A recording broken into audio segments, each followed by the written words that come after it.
Movie शुरू होती है और एक वैन में हमें हेना नाम की औरत और उसके हस्बैंड को दिखाया जाता है और ये दोनों हेना की हस्बैंड के डैड से मिलने जा रहे थे। हेना की हस्बैंड के डैड ने अपने सभी बच्चों को अपने पास बुलाया होता है। ये दोनों भी काफी खुश नजर आ रहे होते हैं। हेना का हस्बैंड हेना से कहता है कि मेरे डैड का 75वें बर्थडे है, इसीलिए वो सभी को वहाँ पर इन्वाइट किया है और देखना उन्हें हमें देखकर काफी अच्छा लगेगा। हेना अपने हस्बैंड से कहती है कि तुम्हारे डैड ने मुझे नहीं बुलाया था, लेकिन फिर तुम मुझे लेकर जा रहे हो। देखना कहीं ऐसा ना हो कि उन्हें मेरे यहाँ होने से बुरा लग जाए। वो जवाब देता है कि नहीं, ऐसा नहीं हो सकता। मैंने तुमसे शादी की है तो तुम भी इसी फैमिली का हिस्सा हो, तो तुम्हारा वहाँ होना काफी ज्यादा जरूरी है। दोनों अपने पेरेंट्स के महल के सामने पहुँचते हैं, जहाँ पर हेना की 3 और भी बहन भाई मौजूद होते हैं। एक होता है बड़ा भाई, छोटी बहन केमी थी और बीच वाली भी बहन थी। सभी लोग अपने लोगों से मिलकर बहुत खुश होते हैं, लेकिन उसकी बड़ी बहन सोचती है कि हेना ने पैसे और उसकी अमीरी को देखकर शादी की है। सभी लोग गार्डन में आकर सोचने लगते हैं, आखिर ऐसी क्या बात है कि उसके डैड ने सभी को बुलाया है। सभी लोगों को यह मानना होता है कि उन्होंने सभी लोगों को अपने जन्मदिन की वजह पर बुलाया होगा, कि तभी उनके डैड के एक गार्ड आकर कहता है कि आप लोगों को डैड ने कोई जरूरी बात करनी है आप लोगों से। अब सभी लोग घर के अंदर प्रवेश करते हैं। उसका गार्ड कहता है कि ऊपर वाले कमरे में चलें, क्योंकि डैड वहीं पर मिल सकते हैं। सभी लोग ऊपर वाले कमरे में आकर अपने डैड से मिलते हैं और वो इन्हें बताते हैं कि मैंने इस घर में सिक्योरिटी सिस्टम लगवा दिया है ताकि कोई भी अनजान शख्स घर में प्रवेश ना कर सके। ये सभी यह सुनकर हैरान होते हैं, कहते हैं कि आखिर ऐसा क्यों। उनके डैड कहते हैं क्योंकि आज रात कोई आने वाला और जो कोई भी है वो मुझे मारने वाला है और मैं तुम लोगों को इसीलिए बुलाया है ताकि तुम सभी मेरी हिफाजत कर सको। यह सुनकर सभी बच्चे हैरान हो जाते हैं और सोचने लगते हैं कि आखिर ऐसा कौन हो सकता है जो डैड को मार सके। उनके डैड उनसे कहते हैं कि मैं तुम्हें इस बारे में तो बिल्कुल भी नहीं बता सकता। सभी लोग कहते हैं प्लीज मजाक ना करे और हमें सच बताए, आखिर वो जो कोई भी है वो ऐसा क्यों कर सकता है। वो कहते हैं कि ये कोई मजाक वाली बात नहीं है, बल्कि तुम इसे बिल्कुल सीरियस लो। और वो अपने बच्चों से यह कहते हैं कि अगर मैं आज रात मर भी जाता हूँ या यह जितने भी मेरी प्रॉपर्टी है वो सारा का सारा चैरिटी की हो जाएगी, न कि मेरे बच्चों की। लेकिन अगर मैं जिंदा रहा तो यह सारी प्रॉपर्टी तुम सब में बांट दूंगा और इसीलिए तुम सभी को आज रात मुझे महफूज रखने के लिए कुछ भी करना होगा। सभी लोग इस बात को सुनकर दंग रह जाते हैं, सोचने लगते हैं कि आखिर ऐसा कैसे हो सकता है और डैड ऐसा क्यों कह रहे हैं। लेकिन तभी वो अपने गार्ड को यहाँ से जाने के लिए कहते हैं। गार्ड बाहर जाकर सारे दरवाजे को बाहर से लॉक कर देता है ताकि कोई भी वहाँ से ना अंदर ना बाहर जा सके। कुछ देर के बाद सभी एक नीचे जाकर एक जगह बैठकर बातें करने लग जाते हैं कि आखिर डैड को ऐसा क्या हो गया है। वो ऐसी बातें कर रहे हैं और वो ये भी कहते हैं कि शायद डैड हमें आजमाना चाहते हैं। उन्हें नहीं लगता कि यहाँ कोई भी आएगा उन्हें मारने के लिए, क्योंकि सारे खिड़की दरवाजे तो पहले ही लॉक हो चुके हैं। अब हेना उनसे कहती है क्या पता डैड सच कह रहे हों, अगर ऐसा हो भी सकता है तो हमें उनकी जान बचानी होगी। सभी लोग हेना की बातों को नजरअंदाज करते हैं और अपने अपने कमरे में चले जाते हैं। केमी शराब वाले रूम में जाती है, जहाँ पर वो देखती है बहुत सारी शराब की बोतलें रखी गई थीं और जब वो एक शराब की बोतल को उठाती है तभी उसी कमरे में से एक अजीब सी आवाज आती है, जिसे सुनकर वो काफी डर जाती है। और जब उस आवाज की तरफ जाती है तब वहाँ पर कोई भी नजर नहीं आता। तभी उसे किसी की परछाई नजर आता है जो वो उसका पीछा करने लगता है। और जब वो उस कमरे से बाहर निकलने की कोशिश करती है तब दरवाजा बाहर से लॉक होता है। लेकिन तभी उसका भाई वहाँ पर दरवाजे को खोलकर उससे पूछता है कि तुम अंदर क्या कर रही थी। केमी उसे बताते हैं कि उसे नीचे किसी की होने का एहसास हुआ है, लेकिन उसका भाई कहता है कि नहीं, नीचे कोई भी नहीं हो सकता। हेना का हस्बैंड उसे लेकर अपने डैड के पास आया। तब उसके डैड कहते हैं मुझे खुशी है कि हेना यहाँ पर आई है, लेकिन मैं उसे अभी अपनी फैमिली का हिस्सा नहीं मानता, इसीलिए मैं तुम्हें मना किया था कि हेना को तुम यहाँ पर ना लाओ। लेकिन वो कहता है कि हम दोनों ने साथ में शादी की है तो हम कैसे इस फैमिली का हिस्सा नहीं हो सकते। केमी के भाई को दिखाया जाता है जब वो पूल खेल रहा था तब उसका शराब का गिलास अचानक से अपने आप ही गिर जाता है, जिसे देखकर वो हैरान रह जाता है। और जब वो पीछे मुड़कर देखता है कि उसकी पुल की सारी बॉल इकट्ठी हो चुकी होती है, ये देखकर वो फिर से हैरान रह जाता है। वो सोचता है कि आखिर यह मेरे साथ में क्या हो रहा है। तभी वहाँ पर उसकी दूसरी बहन आ जाती है और दोनों बातें करने लगे। अगले सीन में हम केमी को देखते दिखाते हैं जो काफी बोर हो रही थी तो वो स्विमिंग पूल में चली जाती है नहाने के लिए। लेकिन जब वो अपने मोबाइल का कैमरा ऑन करती है तब उसके पीछे कोई खड़ा हुआ नजर आता है और जब वो उसे देखने के लिए पीछे मुड़ती है तब वहाँ पर कोई भी नजर नहीं आता। वो डर कर आवाज लगाती है कि अगर जो भी है वो प्लीज बाहर आ जाए। लेकिन जब वो चेक करने गई तब वहाँ पर कोई भी नजर नहीं आता। जिसके बाद केमी स्विमिंग पूल में चली जाती है कि तभी अचानक से कोई पीछे आता है और उसे पकड़कर उसके सिर पर वार कर देता है, जिससे उसकी बहुत सारी खून निकलने लग जाता है और वो अनजान सी चीज केमी को स्विमिंग पूल में फेंक देती है और उसकी मौत हो जाती है। केमी के बहन भाई आपस में बात कर रहे थे कि आखिर उसके डैड ने ऐसा क्यों किया और उनकी क्या प्लानिंग है। लेकिन तभी वहाँ पर हेना का हस्बैंड आकर इन दोनों की बातों को सुन लेता है कि वो दोनों उसकी बीवी के बारे में गलत बातें कर रहे थे। अब उन्हें एहसास होता है कि केमी यहाँ पर नहीं है और जब वो नीचे गए तो उन्हें केमी की लाश मिलती है, जिसे देखकर वो एकदम से दंग रह जाते हैं और कहने लगते हैं कि आखिर यह किसका काम हो सकता है। केमी का भाई कहता है कि वो मेरी बहन है तो हम उसे बिल्कुल भी नहीं मार सकते और यहाँ हमारे सिवा कोई और भी नहीं है, और यह भी कहता है कि हमारे बीच ऐसी भी लड़की है जो हमारे फैमिली की नहीं है। यह सुनकर उसका भाई यानी हेना का हस्बैंड कहता है कि मैं ऐसी इल्जाम बिल्कुल भी बर्दाश्त नहीं कर सकता, क्योंकि वो हर वक्त मेरे साथ ही थी और वो केमी के साथ ऐसा हरगिज नहीं करेगी। ऐसा तो बिल्कुल नहीं हो सकता। इन दोनों का मानना था कि अगर घर की सारी दरवाजा बंद है तो यहाँ पर कोई भी नहीं आ सकता केमी को मारने के लिए, इसीलिए हमारा शक हेना पर था, तो शायद हेना ने ही उसे मारा होगा। अगले सीन में जब उसके डैड को पता चलता है कि उसकी छोटी बेटी की मौत हो चुकी है तब वो नीचे आकर अपनी बेटी के लिए रोने लग जाते हैं और कहते हैं कि उसकी मौत बहुत ही बुरी हुई है। सभी बच्चे अपने डैड से पूछते हैं कि आखिर इसको मारने वाला कौन है, जिसके बाद डैड उन्हें बताते हैं कि असल में उनके घर में कोई आत्मा मौजूद है जिसने केमी को मारकर हमसे छीन लिया। मैंने उस शैतान से कुछ डील किया है जिस वजह से वो शैतान ऐसा कर रहा है। यह सुनकर हेना हैरान हो जाती है। सभी कहते हैं कि पूरी बात बताएं, लेकिन उनके डैड कहते हैं कि मुझे कुछ भी समझ में नहीं आ रहा है। लेकिन उसके डैड उन्हें पूरी बात नहीं बताते और कहते हैं कि मेरी बेटी तो अब मर गई, लेकिन अब मैं हेना को भी अपना वारिस मानूंगा और मैं अपनी प्रॉपर्टी में से हिस्सा देने के लिए तैयार हूँ। यह सुनकर केमी के दोनों भाई बहन काफी हैरान हो जाते हैं और कहने लगते हैं, डैड आखिर आप ऐसा कैसे कर सकते हैं। डैड कहते हैं, केमी की मौत के बाद किसी को तो प्रॉपर्टी मिलना ही चाहिए ना, इसीलिए अगर तुम्हें और भी ज्यादा अमीर होना है तो तुम्हें मुझे जिंदा रखना होगा। केमी का बड़ा भाई अपने डैड के ऑफिस से गन को ले लेता है अपनी सुरक्षा के लिए और कहता है कि जिस किसी ने भी मेरी बहन को मारा है मैं उसे जिंदा नहीं छोड़ने वाला। दोनों भाई बहन एक बार फिर से हेना पर इल्जाम लगाने लगते हैं और कहते हैं उसने ही केमी को मारा है। लेकिन हेना कहती है कि केमी के साथ मेरा रिश्ता काफी अच्छी थी और मैं उसे मारने का कैसे सोच सकती हूँ। तभी हेना और उसकी हस्बैंड नीचे जाते हैं, लेकिन वहाँ पर केमी की लाश नहीं होती है।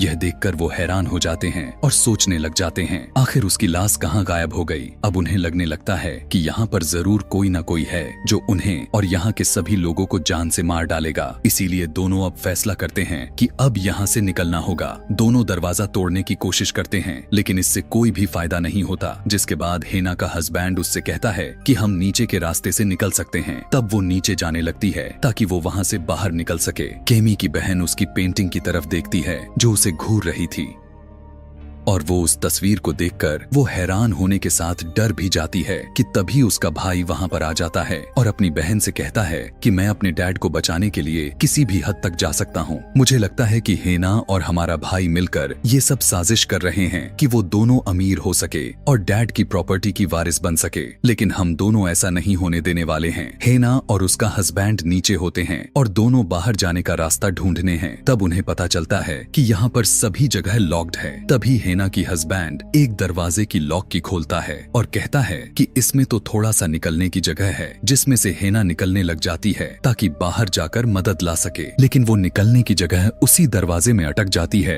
कि उसे बाहर से कुछ नजर आती है, जो देखकर वो डर जाती है। अपने हस्बैंड से कहती है, मैंने किसी को देखा है। वो हेना को अंदर खींच लेता है। जब वो दोनों दरवाजा को बंद कर रहे थे तब वो अपने सामने एक डीमन को देखते हैं। उसे देखकर वो हैरान हो जाते हैं और सोचने लग जाते हैं कि आखिर आखिर ये क्या चीज है। इससे पहले कि वो डीमन इनके पास आ पाता, वो दोनों भागकर लॉकर में चले जाते हैं। लेकिन तभी केमी के बहन भाई उस लॉकर का दरवाजा बंद कर देते हैं ताकि वो बाहर ही ना आ सके। यह देखकर वो हैरान हो जाते हैं। उसका हस्बैंड उसे कहता है कि अगर यहाँ का टेम्परेचर 0 डिग्री से कम होगा तब हम मर जाएंगे। यहाँ पर ऑक्सीजन लेवल बहुत ही कम है, इसीलिए हमें किसी भी तरह करके यहाँ से बाहर निकलना होगा। वो दोनों कोशिश तो करते हैं बाहर निकलने की, लेकिन वो इसमें नाकाम रहे। केमी के बहन भाई जब आगे बढ़े तब उन्हें किसी की आवाज आती है। केमी की बहन जब उस चीज को देखने जाती है तब वो चीज केमी की बहन को हवा में उड़ा देती है और देखते ही देखते वो ताकत उसे अपने रूम में लेकर जाती है। फिर जब उसे होश आता है तब वो खुद को रूम में पाकर हैरान रह जाती है। उसे वहाँ पर उस डीमन के पैरों के निशान भी नजर आते हैं। तभी वो केमी के पेंटिंग की तरफ देखती है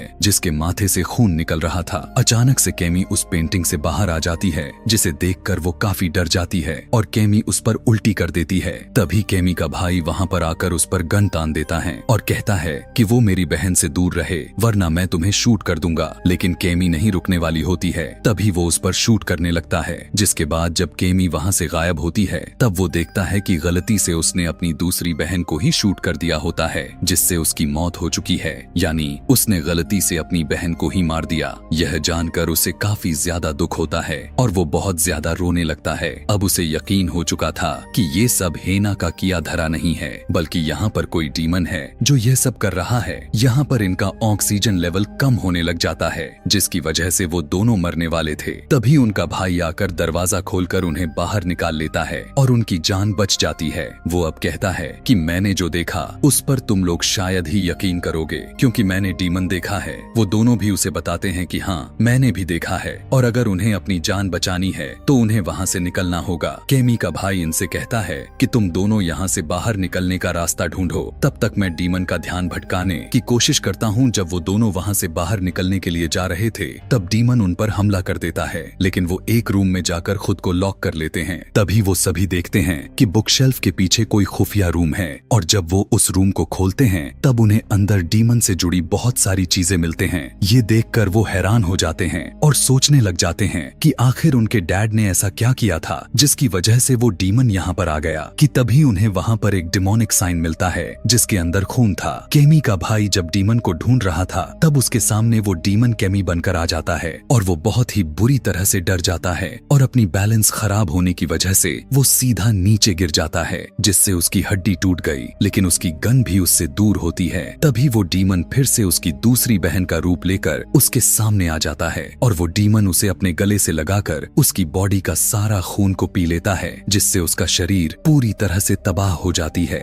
और बहुत ही बुरी तरह से उसकी मौत हो जाती है। दोनों जब उसकी चिल्लाने की आवाज को सुनते हैं तब दोनों वहां जाकर देखते हैं कि वो भी वहां से गायब हो चुका है। यह देखकर दोनों समझ जाते हैं कि इसका मतलब वो भी मारा गया, जिसके बाद वो दोनों वहां से फौरन बाहर निकलने का रास्ता ढूंढने लगते हैं।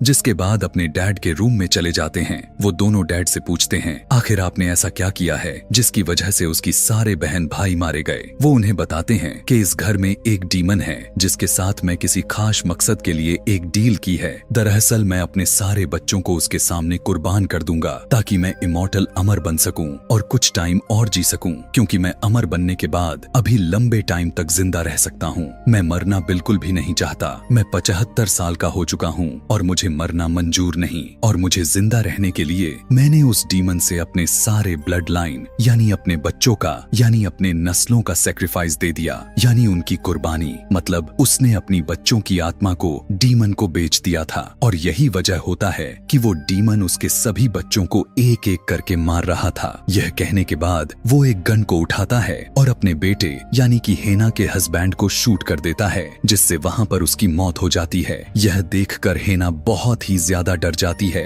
और पूरी तरह से टूट जाती है। तब उनका डैड हेना को मारने जाता है। वो उससे कहता है कि देखा जाए तो तुम मेरी फैमिली की नहीं हो, लेकिन फिर भी तुम्हें मारना ही पड़ेगा। वो उसे भी शूट कर देता है। गोली हेना के हाथ में लगती है, जिसकी वजह से वो जख्मी हो जाती है। हेना अपनी जान बचाने के लिए वहाँ से भागकर एक घर में छुप जाती है। जब उनका डैड हेना को ढूंढ रहा था तब वो हेना के सामने रिवील करता है कि असल में नाटक कर रहा था कि मैं तुम्हें अपनी फैमिली का हिस्सा मानता हूँ, लेकिन मैं तुम्हें कभी भी अपनी फैमिली नहीं बना सकता और मैंने अपने बेटे को बोला भी था कि तुम उसके लायक नहीं हो, लेकिन उसने मेरी बात नहीं मानी और तुमसे शादी कर ली, जिससे मुझे बहुत ही बुरा लगा। तभी हेना को वहाँ पर एक गन मिल जाती है जिसे उठाकर वो उसके डैड को शूट कर देती है कि तभी एक बड़ी सी चीज उसके ऊपर गिर गया जिसके नीचे वो फंस जाता है। हेना उसे बताती है कि असल में मैं और तुम्हारा बेटा एक बर्थडे गिफ्ट लेकर आए थे, लेकिन हम दोनों ने वो गिफ्ट अभी तक तुम्हें दिखाया नहीं, लेकिन अब जब तुम अपनी आखिरी सांस लेने वाले हो तो अब मैं तुम्हें वो गिफ्ट दिखाना चाहती हूँ।